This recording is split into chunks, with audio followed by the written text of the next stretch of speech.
लहू हुए, वो निशाते आहे सहर गई, वो वकारे दस्ते दुआ गया, वो बुतों ने डाले हैं वसवसे कि दिलों से खौफे खुदा गया, वो पड़ी हैं रोज कयामतें कि ख्याले रोजे जजा गया।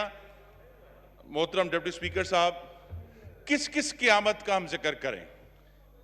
हम पेट्रोल की लाइनों का जिक्र करें? यहां एक हुकूमती हवारी फाजल रुकन ने दुरुस्त कहा कि जब मुल्क में आटा क्यों महंगा हो रहा है अगर गंदुम वाफर मौजूद है? इस क़यामत का कौन जिम्मेदार है? 6 महीने पहले ऑपोजिशन के बेंचों से वार्निंग दी गई थी कि टड्डी दल का कोई इलाज करें, पर वो क़यामत आ गई। और कोरोना की भी बड़ी वार्निंग मिली थी, लेकिन वजीर आजम, जो कि वजीर सेहत भी हैं, ये याद रखना है, वफाकी वजीर सेहत हैं, उनके ज़हनी खलफशार की वजह से, कंफ्यूजन की वजह से, तजब्जब की वजह से अब हजारों पाकिस्तानी कोरोना का शिकार हो गए। हम किस किस क़यामत का जिक्र करें? लेकिन जनाब स्पीकर, आज जिस पर मैं फोकस करूंगा वो 28 रमजानुल मुबारक को जो 97 पाकिस्तानी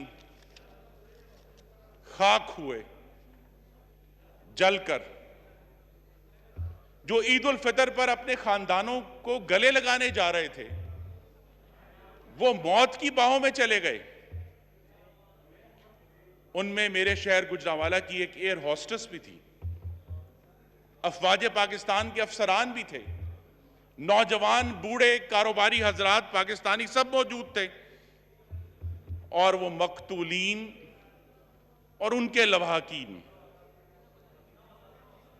कई हफ्ते गुजर जाने के बाद भी इंसाफ का इंतजार कर रहे हैं। और जनाब स्पीकर, ये नाकाबिले बर्दाश्त अजियत थी जो इस हुकूमत की नाअहली की वजह से उनके लवाहकीन को उठानी पड़ी, क्योंकि उन पाकिस्तानियों के जस्दे खाकी जल चुके थे, खाकस्तर हो गए थे। तो सिर्फ डीएनए तरीका था उसको आइडेंटिफाई करने का, लेकिन लवाहकीन को दिल खराश वीडियोज रिलीज करना पड़ी, वजीर आजम से अपीलें करना पड़ी। वालिदैन, ये रोजे क़यामत है ना कि वालिदैन अपने 2 बच्चों के जले हुए जिस्म ढूंढ रहे हैं। और कौन सी क़यामत आएगी? जो पड़ी है रोज क़यामतें। लेकिन हुकूमत ने उनकी बात नहीं सुनी। और हमें जनाब स्पीकर इस कंफ्यूजन में डाल दिया गया कि पता नहीं जहाज खराब था कि पायलट एरर था। ये वही कंफ्यूजन है कोरोना के मामले का कि जी फैसला कर लें, भूख से मरना है या कोरोना से मरना है। These are false binaries mister speaker. ये गलत चॉइस दी गई है। चाहे ये पायलट एरर थी, चाहे जहाज का इक्विपमेंट एरर था, जिम्मेदारी बहरहाल पीआईए की और हुकूमत की आती है। दोनों में से कोई एक आप पिक कर लें। अभी हमें कहते हैं कि 22 जून को उसकी रिपोर्ट आएगी, लेकिन हकीकत यह है कि ये तो वो वजीर आजम हैं जो हमें भाषण दिया करते थे कि साउथ कोरिया में किश्ती डूबी तो वजीर आजम ने इस्तीफा दे दिया। किसने इस्तीफा दिया है? 2019 में पाकिस्तान रेलवे का हादसात के हवाले से बदतरीन साल था, किसने इस्तीफा दिया है? मुल्क से आटा और चीनी चोरी हो गए, किसने इस्तीफा दिया है? हिंदुस्तान ने खामोशी से कश्मीर को एनेक्स कर लिया, किसने इस्तीफा दिया है? किसी ने इस्तीफा नहीं दिया। हां, एक इस्तीफा हुआ जब 2016 में मुस्लिम लीग नून की हुकूमत थी और इसी तरह का एक वाकया हुआ चित्राल में, तो उस वक्त पीआईए के चेयरमैन ने इस्तीफा दिया। आज किसने इस्तीफा दिया? कोई जिम्मेदारी लेने के लिए तैयार नहीं है। एक ऐसी इंक्वायरी कमेटी बनाई है जो जनाबे चेयरमैन साहब जो पीआईए के हैं उनके जूनियर्स पर मुश्तमिल है।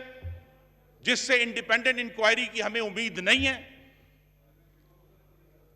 और एक ऑब्जर्वर ने लिखा, PIA has abandoned the families and the government has not done any better either. क्या अबैंडनमेंट है? यही अबैंडनमेंट है कि लवाकीन को इंफॉर्मेशन नहीं दी, उनको बताया नहीं कि उनके ये जो जस्ते खाकी हैं उनको किस तरह आइडेंटिफाई किया जाएगा। और कई कई दिनों की सख्त तरीन अजियत के बाद वो लवाकीन आइडेंटिफाई हुए। और अब जबकि हम 22 जून का इंतजार कर रहे हैं कि इंक्वायरी रिपोर्ट आएगी, जनाब स्पीकर 2 दिन पहले PIA के चेयरमैन ने वजीर आजम को एक बार फिर मतला किया है कि PIA का माहाना खसारा 6 अरब रुपए का है। तो वो सारे दावे जिनसे इस ऐवान को और अवाम को गुमराह किया जा रहा था वो झूठे साबित हुए हैं। 6 अरब रुपए माहाना का मतलब है 72 अरब रुपए का सालाना खसारा है। ये PIA के चेयरमैन फरमा रहे हैं। और बद इंतजामी और नालायकी की इंतहा सिर्फ PIA में नहीं है। तवानाई के सेक्टर में गर्दिशी कर्जा 2000 अरब से तजावज कर चुका है।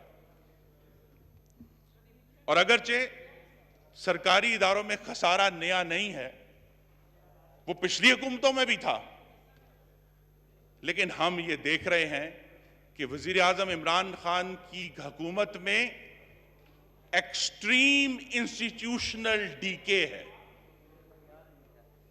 यानी शदीद इदारा जाती इनहतात। और ये एक्सट्रीम इंस्टीट्यूशनल डीके रोजाना अपना भयानक चेहरा अवाम को दिखा रहा है, क्योंकि एक वक्त में एक बहरान हो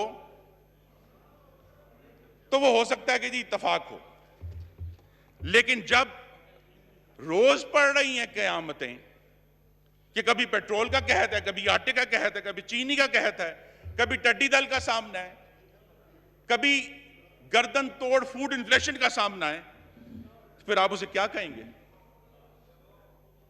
22 महीने में पाकिस्तान की तारीख के सबसे ज्यादा कर्जे लिए गए 13,000 अरब, डेट विदाउट डेवलपमेंट। एक ईंट नहीं हुकूमत दिखा सकती कि इन्होंने पूरे मुल्क में कहीं डेवलपमेंट की हो। और पाकिस्तान के ऊपर 22 महीने में 13,000 अरब का कर्जा डाल दिया। कंपैरिजन कर लें 5 साल में मुस्लिम लीग नून का 10,600 अरब का कर्जा कर लें कंपैरिजन।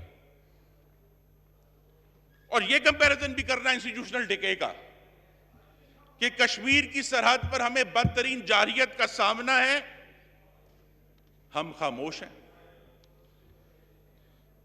इंस्टीट्यूशनल डिके है कि खुद प्लानिंग कमीशन कह रहा है कि अगले साल 30 लाख पाकिस्तानी बेरोजगार होंगे। कोरोना वायरस पर मेरे कॉलीग्स दूसरे बात करेंगे, लेकिन यह कहना जरूरी है कि जिस बेबसी, बेहिसी और बेहरकती का मुजाहरा इस हुकूमत ने कोरोना पर किया है, यह वही मुजाहरा है जो PK 8303 पर हुआ है, ये वही मुजाहरा है जो साहिवाल के कत्ल पर हुआ है, ये वही मुजाहरा है जो ताहिर दावड़ के अगवा और कत्ल पर हुआ है, ये जनाब स्पीकर जो महंगाई पर हुआ है, जो टिड्डी दल पर हुआ है। इमरान खान ने पाकिस्तान के गरीबों को 3 कातलों के रहमो करम पर छोड़ दिया कि जाओ मरो।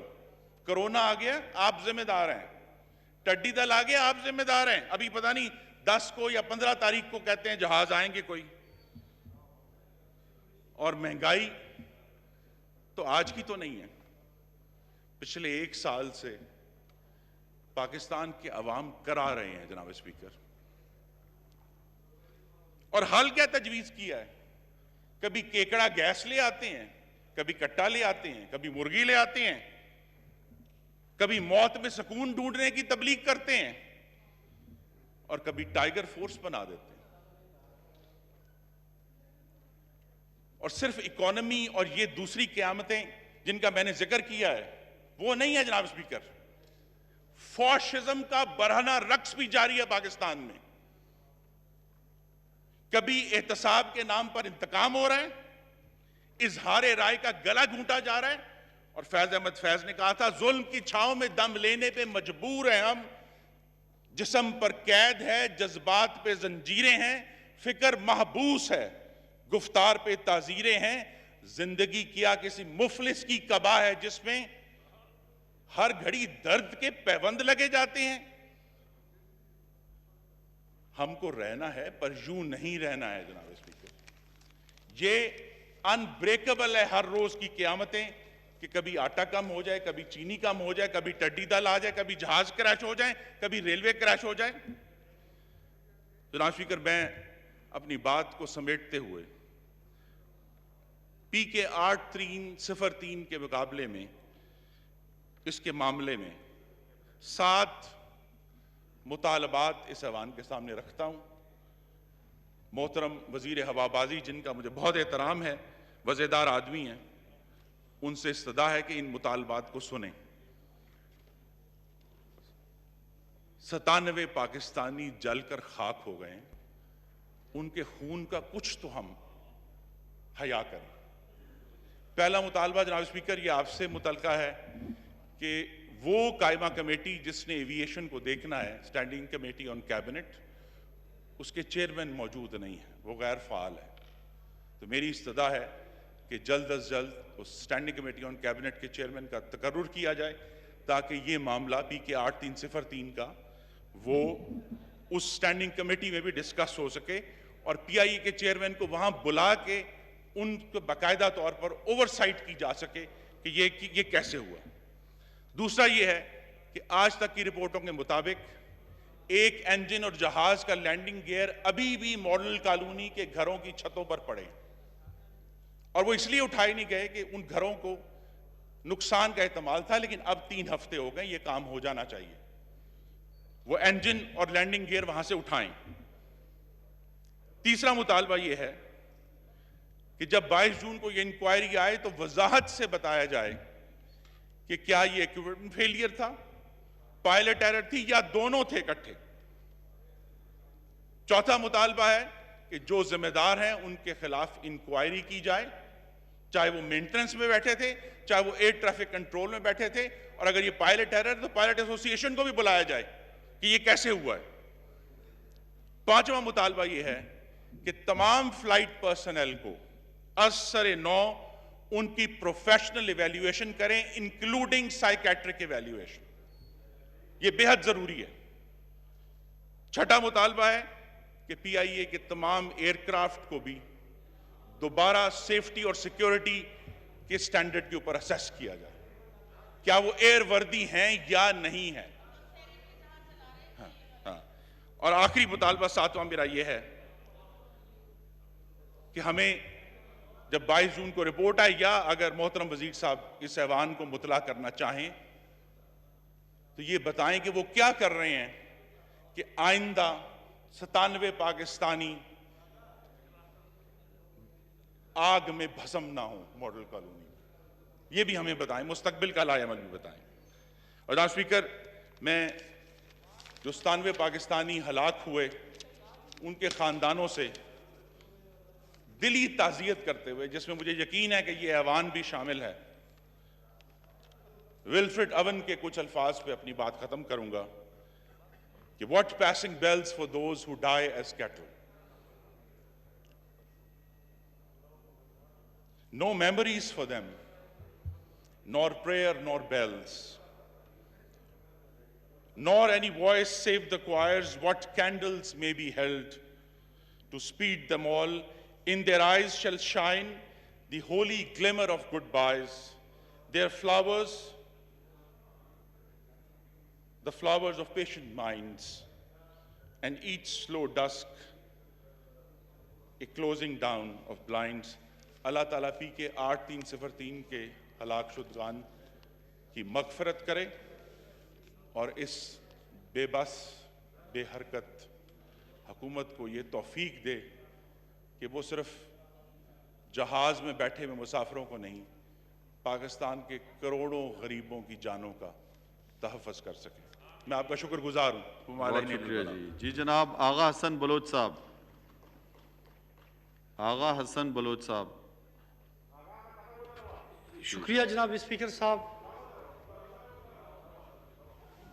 जी सबसे पहले जी, आज जो कोविड-19 और लोकस पे इस हवाले में बहस की जा रही है, यकीनन ये हमारे लिए